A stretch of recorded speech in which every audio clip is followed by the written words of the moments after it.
Welcome to the Exam Room Podcast, brought to you by the Physicians Committee. Hi, I'm the weight loss champion, Chuck Carroll. Thanks so very much for watching and downloading in more than 150 countries around the world and making the Exam Room one of the most consumed nutrition podcasts anywhere on the planet today. And on the planet this day, we are in Rochester, Minnesota at the Health and Happiness Symposium put on by the Lotus Health Foundation. And I'm joined by our friend and amazing dietitian from Canada, the one, the only Brenda Davis. Thanks for being here again. Well, I'm so excited to be here, Chuck. Thank you so much for having me. It is truly an honor anytime you are on the show. And usually when we're on, we talk about protein. You are the queen of protein. And you gave a phenomenal presentation on it. But I don't want to talk to you too much just about protein today. There was a specific part of your presentation here that really stood out to me where you were talking about your time in the Marshall Islands. You just returned from the Marshall Islands, did you not? Yes, just a few weeks ago. April 23rd, we came back, and I was there this time only for 10 days. And normally when I go for at least a month or more. But it was a little bit of a quick trip with my son. And it was really quite wonderful because I hadn't been since 2017. With COVID, and it was really tough to get into the country. So this is the first time back, and it was really interesting in so many ways. I don't think a lot of people are too familiar with the Marshall Islands. When we look at where they are from a health perspective, how does the Marshall Islands compare with, say, the United States? Well, first of all, I should say the Marshall Islands, for those people that aren't familiar with them, they're sort of halfway between Hawaii and Australia. If you're looking at a map, it's like 3,500 miles directly north of New Zealand, just above the equator. And there's literally nothing within a couple of thousand miles in any direction. So they're so remote that they were actually chosen to be the atomic bomb testing grounds after the Second World War. And that, as you can imagine, caused a lot of misery there. I would imagine so. That's a piece of history I was not familiar with. That does not sound very pleasant, unfortunately. In terms of their health status, I mean, we know that the rates of obesity and chronic illness here in the United States are really, really, really high. What are they like in the Marshall Islands? Oh, probably a little worse than they are in the United States. And in fact, the longevity it's really sad to look at. I think it's about 65 years for men and about 69 for women. And the rates of diabetes, heart disease are through the roof. And in fact, about half of all surgeries on the islands are amputations due to diabetes. So, hold on, like 65 and 69 years old. I don't even look at that as old. I don't even like to say years old. Like, to me, 65 and 69, that's still years young. You don't really get to drop the big O word until you're north of maybe 80, 85. Exactly. That seems like an awful lot of life is being cut short. Oh, and I'm 65 myself, and so I think that would be it. I would be in my last few years. And it's really sad, and it really is a product of the diseases, the lifestyle-induced diseases that have become pandemic globally, but even more so in the Marshall Islands. So we're talking about heart disease and diabetes, two conditions that we know are very much lifestyle-driven. How much of the typical lifestyle there is the big driving factor for them in these cases? Well, what's really interesting is 100 years ago, these diseases were unheard of in the Marshall Islands, or pretty much unheard of. They were living off the land, and when people live off the land, they tend not to get obese. They tend not to get chronic diseases such as diabetes, type 2 diabetes, or cardiovascular disease. And they literally went from living off whatever they could catch in the ocean, fish and seafood, and then whatever they could collect from the land, which was mainly coconut, pandanus, bananas, maybe some taro, and whatever green leaves were edible. that was their diet for generations. And the main island, Majuro, which is an island that it's 3.7 square miles in area and about 30 miles long. So some people have beachfront property out their back door and their front door. It's literally, you can throw a ball across in some spots. And it's a coral atoll, so there's not a lot of arable soil. At one end of the island, there's some, but generally it's not a place where you think of tropical islands and all the lush mangoes and papayas and all of those things. Not there. So it's very limited in terms of what they can grow in the volume. And so that island might be able to support, 500 or 600 people. Well, there are 30,000 people there. And so they have to import food. They can't be self-sustaining with that number of people. And because the population is quite poor, there's not a lot of employment opportunities. They import the cheapest, often non-perishable, because they're so far from anything, non-perishable foods that are, of course, ultra-processed and very, very addictive, and you know all about that. That seems like a really difficult situation, because then I would imagine if you're trying to import perishable items, you have to expedite the shipping because they are so isolated. Yep. I would imagine even still, you're not going to get the highest quality fresh produce there. And if it's a economically struggling country and you've got that markup on fresh produce, that's going to make it unattainable for the vast majority of residents. Oh, you've hit the nail on the head, Chuck. And in fact, when we were there before and I went into the biggest grocery stores, I was really disappointed in what was available. And the quality was, they were selling things that were going bad, literally. And the prices on those things were really high. This time, I was in shock when I looked at the produce. A head of romaine lettuce was $10. An avocado was $7.99. A mango was $7.99. For one? For one. And the mangoes that were $7.99 were a very funny color. It looked like if you opened them up, they would have been black inside. They were garbage. They were literally garbage. Some of the produce looked fairly nice, like the romaine lettuce, and there were some carrots, and apples and oranges are usually okay. But when you're earning $3 an hour or $3.50 an hour, there's just no way. You can't buy a head of romaine lettuce, especially when you've got 12 people living in the house and there's 1 or 2 people working. Right. And so it is very, very difficult. So when we were there originally, one of our key... So first of all, I should tell you what brought me to the Marshall Islands originally is I was part of a team that did a randomized controlled clinical trial there.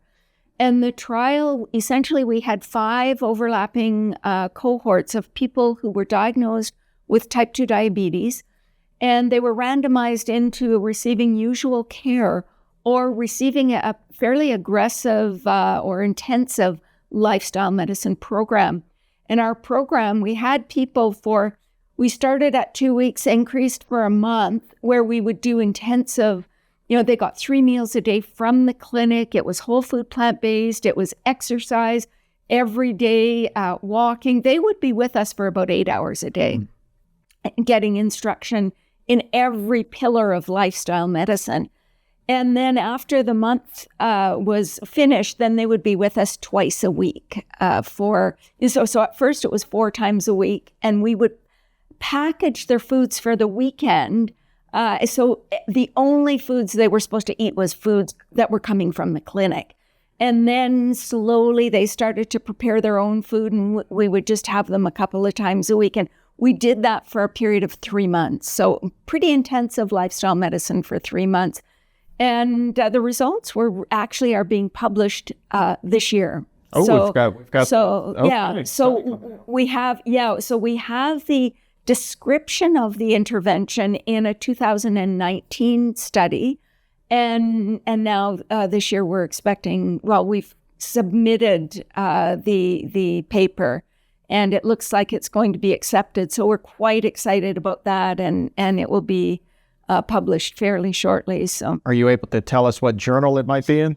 It looks like Diabetologia, Nice. which is one of the pretty big diabetes journals, and we did see an average drop in A1C of about 2 points in this group. So it was very encouraging. We had quite a few people achieve remission. So yeah, it works. And one of the interesting things is when we arrived in these islands, people really believed that diabetes was just the luck of the draw, and they didn't believe it had anything to do with lifestyle choices.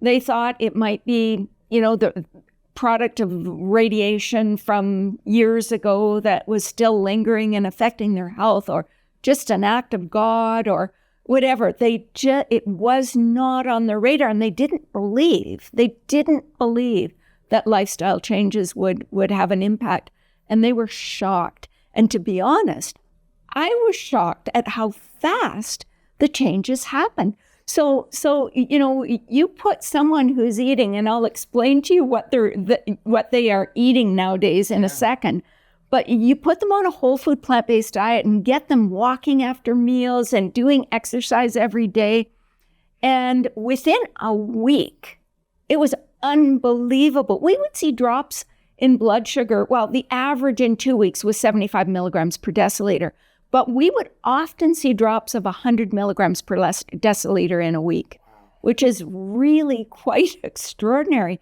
And they would, one of the biggest comments we would get was, my head is clear. I have had a foggy head for 20 years, and all of a sudden I can think clearly again.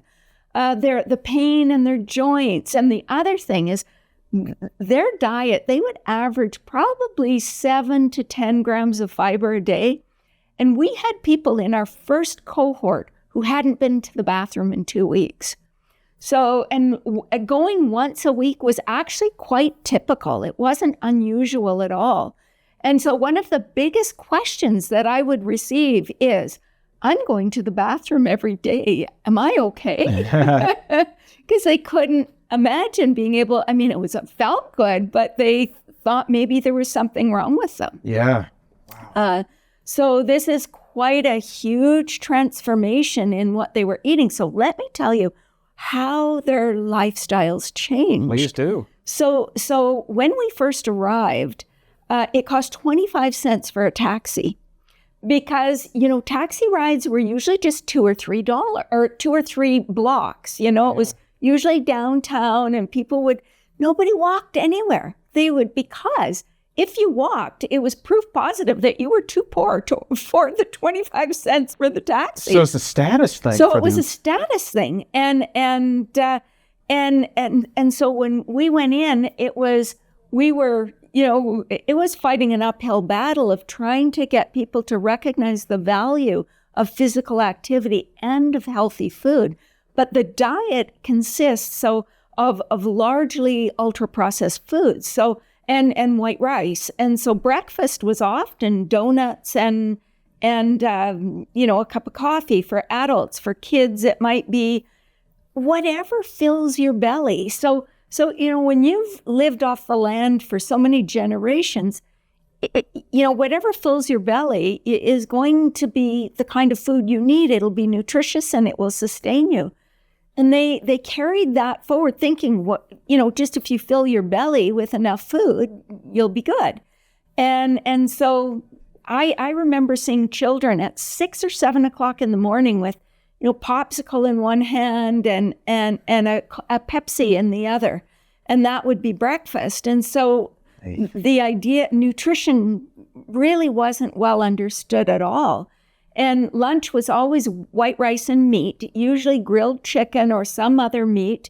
And dinner was the same. And it was washed down with this drink called luau. And luau, the first ingredient is high fructose corn syrup. And then it's high fructose corn syrup, flavors, colors, preservatives, and that's it. And so it's all washed down with that. And the kids' favorite snack is ramen noodles, you know, those deep fried, salty noodles in the little packs. They would crack those open and eat them raw. But before they would eat them, they would sprinkle a package of Kool-Aid powder on top. And if that isn't enough, I remember seeing a kid had just put their Kool-Aid on top and then cracked open this white package, or this package of white powder, and poured the white powder on. And I said to the Marshallese person that was next to me, well, what in the heck are they putting on their ramen noodles? And he said, oh, that's Ajinomoto. Well, Ajinomoto is pure MSG. So ramen noodles, Kool-Aid powder, and MSG, and that's one of the favorite snacks for the kids. So, you know, it honestly would be hard to design a diet to induce diabetes more effectively than the diet that's been adopted. And the other thing I should say is canned meats are very popular because they're fairly non-perishable. Spam and other, you know, black label luncheon meats are really popular. And the thing that really saddened me when I went into the grocery store was not only the price of the produce, but when I went to look at the price of the meat and the meat that was available, you would see packages of meat that were large, like a lot of meat. And usually it's the parts of the animals nobody else wants to eat, and they get shipped to these poorer countries, or just very cheap cuts of meat. But you could buy a pack of meat that big that would feed a very large family for $6. Huh. So, you know, what are you going to choose? The $7.99 avocado that's going bad, or this huge package of meat that'll feed your whole family? Right. You know? Right. So it's a very, very challenging situation. I mean, it seems like you guys are facing a lot of obstacles, and it makes me wonder, like, how in the world were you able to put together a whole food plant-based menu for the people who were in this study? And I mean, it's one thing to use, you know, study funding to be able to bring in the produce that you need to for these people, but it's another thing when they're like given instructions and begin to cook on their own to expect them to do that. How did you guide them to navigate those challenges? Well, our big emphasis was on choosing the less expensive produce that was, you know, more shelf stable, like cabbage and carrots and onions and things like that, making stews, using a lot of beans and whole grains. But we also put a huge amount of effort into growing food and teaching people. We brought in gardeners, we brought in soil experts, we brought in hundreds of earth boxes to give to people so they could grow food in the earth box. And the thing is that the sunshine is year-round, it's always warm, foods grow very quickly. We turned every crack and crevice of the hospital into gardens. And so all of these little spots between buildings all became gardens, and we did vertical gardens, and we just tried a lot of different things to produce food. We also had a wonderful relationship at that time when we were doing the research with the Taiwanese farms, and they have a Taiwanese farm at the north end of the island. And they were very generous with the produce that they would give us for the program. So they would grow beautiful spinach and tomatoes and little cherry tomatoes and eggplants and peppers, and they would give them to us for our program, which was really wonderful. What joy it must be to work on that farm while you're living in an area like that where otherwise you wouldn't have access to that type of food. Absolutely. Wow. So I have to tell you about some of the exciting changes that we saw. So one of the things that really changed when we did the research and got involved with the community, we spoke in all the churches, we went to all the schools. As a matter of fact, in 2017, I had the opportunity, I was invited to go and create a nutrition education program for the schools. And so did that in 2017. So we got involved in many layers of the community. And I also have to tell you that in spite of this being a very poor and very challenging kind of environment for people, it is probably the most joyful place I've ever been. Really? People, they laugh and sing. And if you walk down the street and somebody's singing, the person beside them will start singing too. Nobody will look at you funny. It was just this complete acceptance of people in all sorts of walks of life, even people that would be walking down the street naked. They would be embraced by they wouldn't be looked upon in a funny way, or, if they had a mental health disorder. People were so kind, and they were just so joyful. Their laughter was so contagious. They had this deep laughter, and they poke fun at each other, but in the sweetest ways. Yeah. I just love them. I absolutely love them. And they're just their spirit. They have this beautiful, beautiful spirit. And they're so generous. When we were there, they would always, whenever you'd leave, even if you were only leaving for a week, they would give you a yuckway party and sing and play their little instruments and give you little gifts of, handmade things that with the bandana sleeves or whatever. It was just beautiful. And so it's really quite a culture, and it just tears my heart out to think of what's happening to these people. And I think about the impacts of climate change, because there's just no elevation. It's just the slightest elevation, and they probably will be the first casualty of climate change. They'll be under. I don't know the predictions. You see 50 to 100 years, but that's not a long time. So it's really, really scary.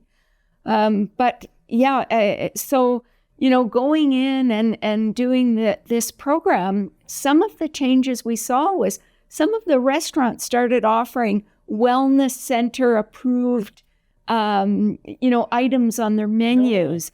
Yeah, and 2 of the stores started having little healthy food sections where they would bring in special healthy peanut butter that doesn't have additives, and quinoa, and different things that people might have been looking for, so unsweetened soy milk and these kinds of foods. And then the other thing that happened is people started to look at exercise differently. And we had walkathons that hundreds of people started to take part in, and we started dance classes, and people loved the dance classes. And so we would do those for whoever was interested. I mean, it was part of our program, but afterwards we continued to offer these kinds of programs for the community. And then after the research was finished, we were able to maintain the wellness center there. They actually turned the wellness center into a wellness restaurant / intervention center, so that we could still have money coming in to pay the workers there.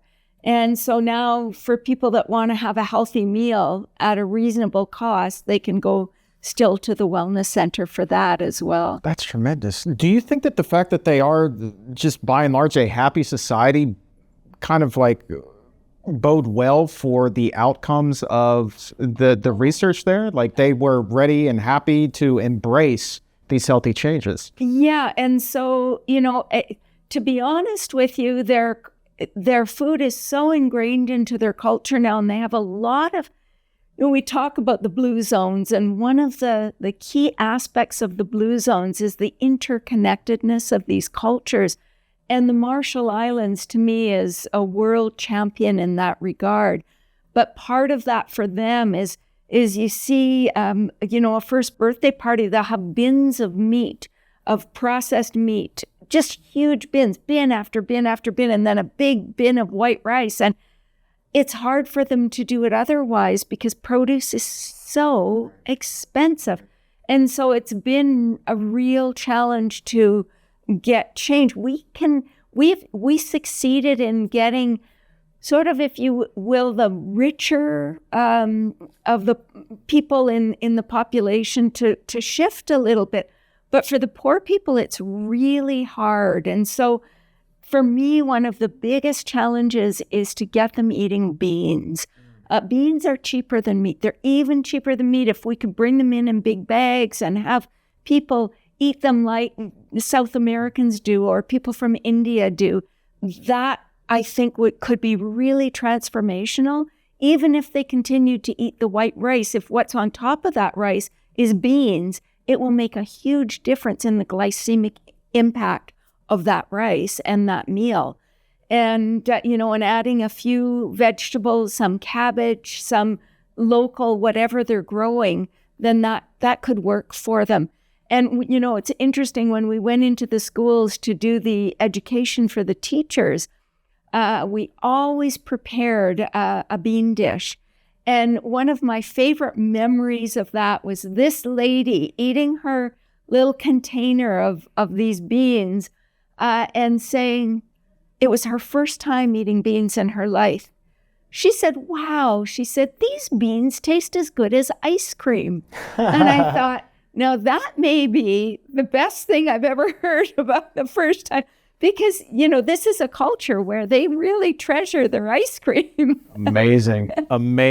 And so let's do a quick nutrition refresher here. We talked a lot about the Marshall Islands, but let's talk about beans in general. Like, a lot of people who have come on this show, Brenda, have said that beans are probably like one of, if not the top most important food that a person can include in their diet. Yeah. And if you look at the blue zones, so the blue zones are these 5 areas of the world where there are more centenarians than anywhere else on the planet. And they live, not only do they live a long time, but when they reach these advanced ages, they're still really healthy. And there are certain things, that we can weave through all of the blue zones that are common to all blue zones. And where diet is concerned, there are 2 features. One is they all consume a plant-based diet. And the second is they all include legumes as a dietary staple. And there are 2 studies that, just to highlight these studies, one came out fairly recently, 2023. I think it had 32 meta-analyses or something included. They found for every 1/4 cup serving of legumes, you reduce risk of mortality 6%. Now, there was another study, this is an older study, 2004, but they looked at only people over the age of 70, and they found for every 2 tablespoons of legumes consumed, they reduced mortality 7 to 8%. That's not a lot. And no, 2 tablespoons. So if you did the math, if you ate an entire cup of beans based on that data, you would reduce mortality 60 to 68%. Wow. And so legumes are such a valuable food because they're inexpensive. They sit on a shelf pretty well. They're fairly non-perishable when they're dried. Yeah. They're easy to cook. They're delicious. You can do so many things with them. But they're also the most concentrated source of dietary fiber. So you get about 10 to 20 grams of fiber in a cup of legumes. Most other foods, like most grains, are around 5 to 8 per cup. Berries are in that range as well. And then other fruits, vegetables, nuts, and seeds will be, around 2 to 5 per cup or per serving. And so beans really are the most concentrated source of dietary fiber we have, but they're also rich in plant sterols and stanols, and they're rich in all sorts of, prebiotics, which of course is tied to fiber, but also things like antioxidants and phytochemicals. And these are really valuable plant foods. Score one for beans. Yeah. But I know that we'll end with this. You took some lentils down there with you too, and all the way up to the president's dining room table. Yes. So when my son and I went back a few weeks ago, we had 2 big challenges. And one was to retrain the wellness center staff. because the foods they were offering were starting to slip. So they had, somehow under the door gotten some deep fried foods into the menus. Uh-oh. And so I created some very, firm guidelines about what we would serve in the wellness center. And we were trying to help them revamp the menus and come up with items that would be, these deep fried items became the most popular items on the menu, which was pretty heartbreaking for me. Sure. So we were there to do that, but we were also there to provide wonderful education for the president and her ministers, and for the attorney general and his staff, for the auditor general and his staff, but to try to make an impact at the higher levels of government. And so we had this opportunity to prepare food for the president and to provide a sort of a gala, plant-based gala evening. And my son, because we couldn't get tofu, my son came up with this idea of preparing these lentil cutlets. And it's basically lentils blended in a blender. Cook them. You don't have to add anything except seasoning. You want it to have some flavor. Cook it till it gets quite thick, and then you pat it down quickly. You have to do it quite fast or it solidifies into, loaf pans, refrigerate it, and then you slice it.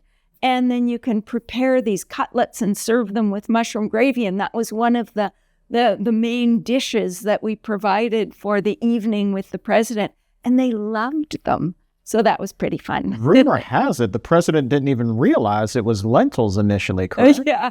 I think they were thinking it was some kind of meat. And we're quite surprised that it was lentils. Yeah. All right. Well, we look forward to seeing the study published, and that way we can dive a little bit deeper into the data. I'd love to crunch numbers with you, but I just don't think that would be appropriate without the results hitting the journal quite yet. But it's always a thrill when you're on the show, Brenda. Thank you so much for being here today. And congrats on all the work in the Marshall Islands. Amazing. Thank you so much for having me, and thank you for the amazing work you're doing. I'm so excited to see how this podcast has grown and become like the biggest ever. So we're very proud of you and all that you've done and all that you've accomplished. Thank you. The champion of the podcast. And by the way, there's a link to all of Brenda's books that you can pick up right now in the show description and in the episode notes. Brenda Davis, thank you. Thank you so much.